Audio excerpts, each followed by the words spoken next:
So, Jake, the problem for Republicans is that even their own voters support vaccine. In fact, 67% of Republicans either strongly or somewhat support the use of vaccines.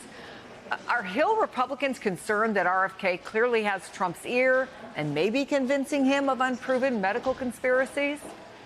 Not in the immediate, but I'll say this. I actually don't think that was a great endorsement of RFK by Donald Trump, just to be clear. I'm not suggesting that Trump's going to dump him, but to say he's got a lot of ideas, to me, is a pretty tepid endorsement of RFK. And I'll say on top of that, listen, if you are in a Senate race this fall, or next fall rather, and a Democratic challenger, or in an open seat, a Democrat says, the Republican Party wants to take away your vaccines, wants to take away your health care decisions, and you want to vaccinate your kids, you're not going to be able to vaccinate your kids. You're not going to be able to do all this stuff. That could be damaging. That could be damaging. We are a long way between now and then. And we don't, in Trump's world and in today's politics, we don't know where things are going to go between now and then. But that could be a damaging political argument. So, Sam, there is another part of this poll that's interesting, which is about disruption. The NBC poll shows that 58% of Americans prefer a politician who is an insider with the experience needed to get things done, versus 42% who prefer an outsider. Where does that leave the Republican Party when you put it in the context of what we just heard from the president? And I think pretty straightforwardly, he said he's a different kind of guy, but people without ideas is why we have problems with autism and so many other things. Well, as for those polls, I mean, I think that they kind of reflect basically where the public is on Trump, right? I mean, he's roughly at 43% approval, 56% disapproval, more or less what that is. And so they look at Trump as an outsider agent. Now he's the insider agent. They want an outsider agent again. As for so does what that you're talking transfer about, to the midterms, do you think? Sure.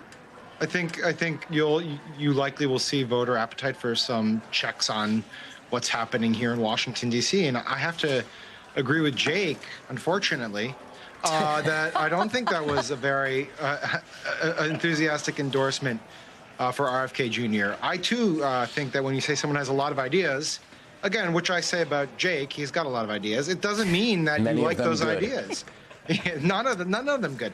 And I do think there's some salience to the idea here that vaccines and children's health is an issue that people don't want an outsider necessarily completely coming in and revamping the system, right? You're a parent, you want your kids to have access to the measles vaccine. You want to make sure that when you send your kids to school, they don't come home at risk of infection, because you want to have vaccine mandates for people going to school. You want to have access potentially to a COVID booster. And if you're getting all that stuff compromised by the outsiders here, in this case RFK Jr., and I guess to a degree Donald Trump, then you feel very uneasy about it. And I think Trump understands that. And I think that's why he's had this very tepid approach to RFK Jr., not enthusiastically endorsing his agenda. In fact, coming out and saying he believes in the efficacy of vaccines. He believes that vaccines are good, which is not something you would have expected necessarily 6 months ago. So, Mariana, your paper has new reporting on why some Republicans are becoming worried about RFK, and I'm quoting here. White House officials and Kennedy allies have pointed to polling that indicates Kennedy is the most popular member of the Trump administration, and Trump and his advisors believe that Kennedy's Make America Healthy Again movement helped swing the 2024 election and could boost Republicans in the 2024 midterms. Do you hear a strong level of support for RFK and a belief that it will help them in 2026? Well, what Republicans are hearing are also from Republican consultants and Republican polling firms, particularly Fabrizio and Ward, my colleagues report, have actually briefed lawmakers, letting them know that the public strongly supports vaccines, particularly swing voters. That is a bloc that is watching this unfold and is really not supportive of all of these rollbacks. I think, everyone here is correct that at this point in time, we're not seeing necessarily Republicans call for RFK Jr. to step aside. And even Senator Barrasso, despite him being critical of RFK, mentioned that he's not going to cross President Trump on this issue. However, the closer we get to 2026, the closer we get to the midterms really heating up. And if voters are already pointing out that they are not supportive of moves like this, that could possibly try and change some minds up here on Capitol Hill. But I think we're still a little bit too far away from that happening. Jake, did you get any sense that the Republican senators who were questioning RFK Jr. and pretty tough questions, and two doctors in particular who told him he was absolutely wrong about some of the things he was thinking, has influenced any other Republicans? Well, I don't know that it's influenced any other Republicans, but the fact that John Barrasso came out with his criticism was pretty blunt. And the fact that he criticized RFK at all, or frankly, any member of this administration, he's the #2 Senate Republican. He's unfailingly loyal to Donald Trump. So to me, the politics behind that means that he, #1, feels pretty strongly about his criticism of RFK. #2, he doesn't see much political downside in doing so. And I just want to add one thing to your question to Sam, which is this poll that indicates that people would prefer an insider is stunning. I mean, that is pretty much the opposite of this poll almost every time I've ever seen it, which is people want the system to be shaken up. Maybe people feel like the system has been shaken up enough that they don't want it shaken anymore. Or too much. Right. I mean, to me, if you look at insurgent midterm election years in the past, it almost always dovetails with this idea that there should be outsiders. But I guess this poll indicates that America doesn't want any more outsiders. They want people with experience in government. And I bet if I had to play armchair pollster, that does twin with the idea that this entire administration is filled with people without the traditional qualifications for the jobs that they hold.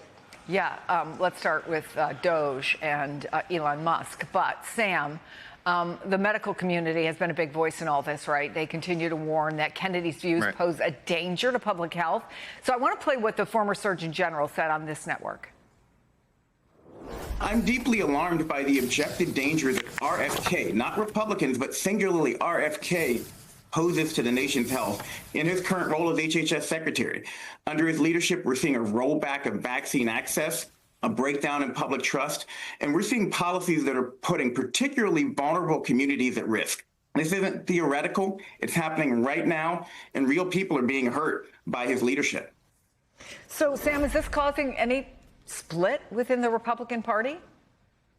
Well, for sure. First of all, that ex-Surgeon General, we should note, was Donald Trump's Surgeon General. So point. There you have a split right there. But beyond that, as noted, John Barrasso doesn't normally get up and speechify against a member of Donald Trump's cabinet, but there he was.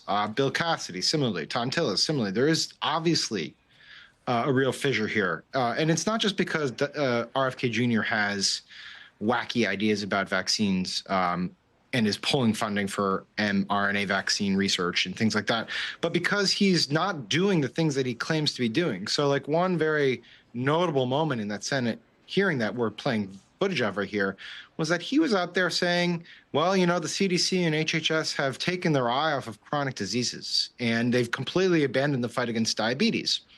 And I thought that was very peculiar because it was in March of 2025, i.e. under his leadership, that the NIH pulled funding for a 30-year grant for diabetes research. So he's doing the very thing he claims his critics are doing, and I think Republicans know this.